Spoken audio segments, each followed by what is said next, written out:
नोव्हेंबरचो म्हयनो स्टार्ट जालो एंड असल्या थंडेन आमी जी सकाळची उठ्ठा आनी घरांतली कामां करता सो as a housewife and as a working woman कशी आमी कामां करता ती आमची आमकांच खबर आसता. So hello everyone and welcome back again. सकाळीं उठलें, बरें फ्रेशन अप जालें एज युजल. सचो अलार्म लायलो बट स्नूज करून करून 15-20 मिनटां तशीच गेली. शेगडी काल राती बरी चकचकीत तारीच्या घांटणेन घासून घेतलेली. सकाळीं उठून तें बरे भशेन सेट केलें एंड च्यावेक उदक दवरलें. सकाळीं उठ्ठकूच आमची मिली मॅडम म्हाका सदांच त्रास दिता. म्हटल्यार पांयां सकयल येवन न्हू इतलें आपलें आंग घासता. हांव ताका सांगीत आसता बाई सकाळ जाली एंड सकाळची गडबड आसता बट ती मौन जात. सो ताचे पयलीं पोटाचें कितें तें घालता आनी मागीर म्हाजो मॉर्निंग रुटीन हांव स्टार्ट करता. सो आयच्या ब्रेकफास्टाक खूब कितें तरी बरें स्पेशल डीश आसा एंड फुडें तुमी व्लॉगान पळोवंकूच शकता.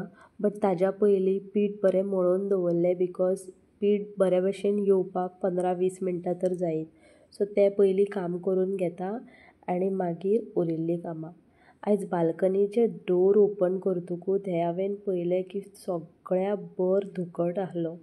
मागीर न्यूज कळ्ळी की स्क्रॅप यार्ड जो आसलो न्हू सांकवाळ एरियांतले न्यूजारूय हांवें पळयलो की स्क्रॅप यार्डाचें शॉर्ट सर्कीट जालें एंड फूल उजो पेटलो.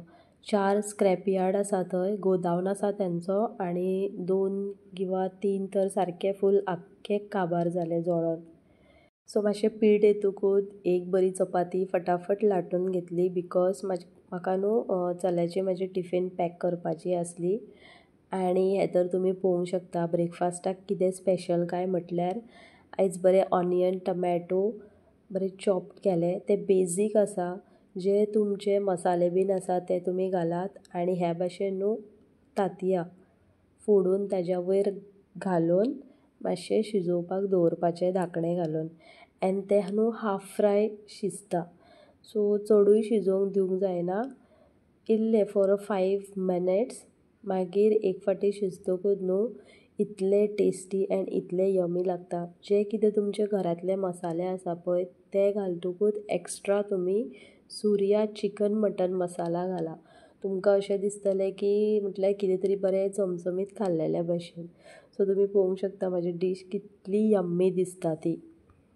सो आतां हांव फ्रेंड्स म्हटल्यार हाफ किचनाचें काम जाल्लें आसलें. तांदूळ बीन शिजोवपाक घातलेले, सकाळचें उदक जें जाय आसलें पिवपाक तें बीन बॉयल केल्लें एंड येस ग्रेवी म्हाजी जाल्ली. बट चपाते आमकां लाटपाचे आसले बट चल्याक लागून एकूच चपाती लाटून टिफिनेन पॅक करून दिली. सो ताजेच बॅग बीन पॅक केलें आनी इतलें सगळें करून न्हू म्हाका सिरियसली भूक लागली. व्लॉगान हांवें थोडेशेंच दाखयलें बट जायतीं बारीक बारीक कामां आसतातूच. सो इल्लें च्या पितकूच म्हाकाय मातशी फ्रेशनस दिसली आनी खंय तरी एनर्जी येयली. एनर्जी येतकूच घोव रावोंक ना बिकॉज डीश इतली यम्मी दिसताली. ताणें म्हटलें की म्हाका पोटाक कितें तरी दी म्हणोन. सो तेंच ताका ग्रेवी घातली आनी चपाती दिली. सो हो ब्रेकफास्ट आयचो ताजो. डॉक्टर्स म्हणटा की एम्प्टी पोटाचेर 1 glass of water is very essential. But म्हाका न्हू एम्प्टी पोटाचेर उदक पितकूच खबर ना वॉमिटींग जाल्ल्या भशेन जाता.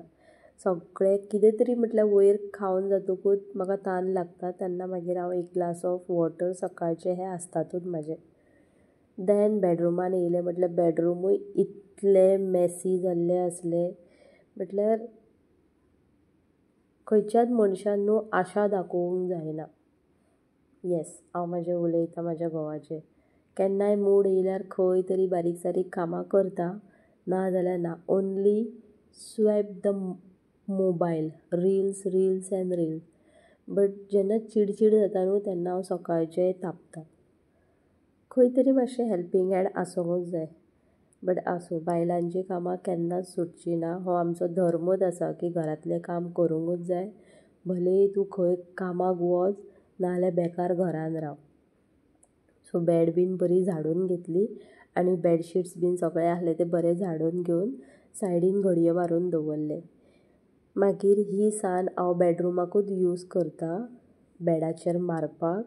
एंड मातशें बरें झाडून घेतकूच कुशन्स बीन दवरले, बेडशीट्स दवरले आनी हे भाशेन हांवें बेड सेट केली.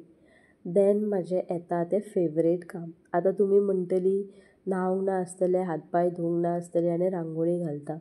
बट येस, बिकॉज जेन्ना हांव सकाळीं न्हाता किंवां हात पांय धुता न्हू, मागीर एक फावटी ड्रेस अप करतकूच ते कपड्यांचेर म्हाका थंय जमनीर बसपाचें नासता.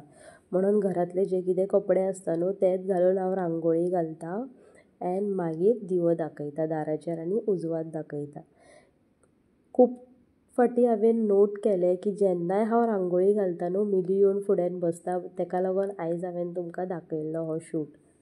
सिंपलशी बॉर्डर डिझायन काडली दाराचेर आनी तुमकां सांगो कामा वयल्यान येतकूच तशी रांगोळी पळोवपाक न्हू खूब बरें दिसता. एक एक फावटी चुकोन पुसता बीन ती, म्हटल्यार आमचेच पांय पडटा किंवां बाबू बीन खेळटा, नाजाल्यार आमचे मिलीचे बीन पांय पडटा किंवां चुकोन डोरमॅट ताजेर अशें लायक चुकोन येता ताजेर. सो केन्नाय चुकोन उरता रांगोळी तेन्ना पळोवपाक खरेंच बरें दिसता. लायक होल डे तशाक तशी रांगोळी आसा बिकॉज कितलेय जालें तरी आमची मेहनत आसता न्हू. सो ओके, देन भायर सरलें हांव कामाचेर वचपाक. सिंपल सो आयज ड्रेस घातलो आनी हे ड्रेसींग टेबलाक लागून न्हू म्हाका सदांच तापसाणें पडटा की हांव बऱ्या भशेन सेट करून दवरिना सगळें यूज जातकूच. सो तें बीन केलें आनी बॅगान सगळें जें कितें जाय आसलें तें म्हटल्यार उदक घेता एंड टिफीन घेता. एक म्हाजी स्टीलची बॉटल न्हू हालींच हांवें विशाल मेगा मार्टान घेतलेली, ती खंय तरी शेणली.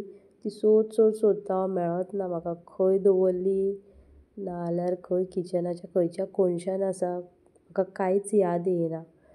ताका लागून ही स्मॉल बारीकशी बॉटल घेता हांव. तें पावना म्हाका उदक, म्हाका जाय चड उदक because I want to be hydrated and थंडीचे दीस आसा ताका लागून स्किनाक जायच पडटा.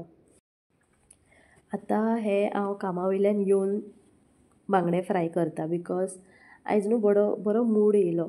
रशाद मसालो आसलो म्हाज्या फुड्यान फ्रिजान, खूब दीस जालो तसोच पडलेलो आसलो. सो नुस्तें बीन उजरावनूच घेतलेलें हांवें नुस्तेंकारानी कडल्यान एंड तिका एक्स्ट्रा पयशे दिले बेश्टे ना. म्हाका लायक जायना तशें लायक कोणा कडल्यान फुकट काम करून घेवपी. सो 100चे बांगडे हाडले एंड 100ची सुंगटां हाडली, तेजें हुमण केल्लें हांवें एंड बांगडे बरें कट करून न्हू म्हाका तें कांटो बीन मिडल कसो काडटा न्हू तो येयना.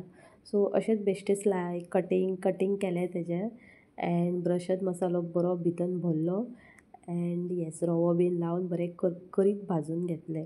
हो तवो न्हू म्हाका म्हाज्या घर ओपनिंगाच्या टायमार मेळ्ळलो आनी तो बऱ्या पैकी यूज जाता. ऑयलूय चड यूज जायना बिकॉज दुसरे जे तवे आसा पळय ताका खूब ऑयल लागता. देन परतून हो आतां व्लॉग म्हाजो स्टार्ट जाता सांच्या टायमाचो. सो म्हाका दिसता आयचो फूल डे व्लॉग हांवें शॅर केल्लो तुमच्या बरोबर. सांच्या टायमाक आमी सकाळीं देंवता, हांव बाबू आनी मिली पयस बसलेलें आसा तें पळय पळोवंक शकता तुमी. सो हांवें आतां डिसायड केलें की थोडे करून न्हू सकयली जी बेजमेंट एरिया आसा आमची ती क्लीन करपाची बिकॉज जायती न्हू रेंव आसा, देन जायते फातर आसा. इवन ते कंपाउंडा फुड्यान न्हू झाडां आसलीं ती सगळीं काडली आनी दुसऱ्या वाटेन दवरली बिकॉज हांगा न्हू मंकीज येता ताका लागून. आय होप फ्रेंड्स की म्हाजो व्लॉग तुमकां बरो दिसलो आसतलो. बट थंडी जाल्ल्या कारणान मातशें म्हाज्या वॉयसान चेंजीस आसा. फाल्यां परतून मेळया एका न्यू व्लॉगान. Till then bye, take care.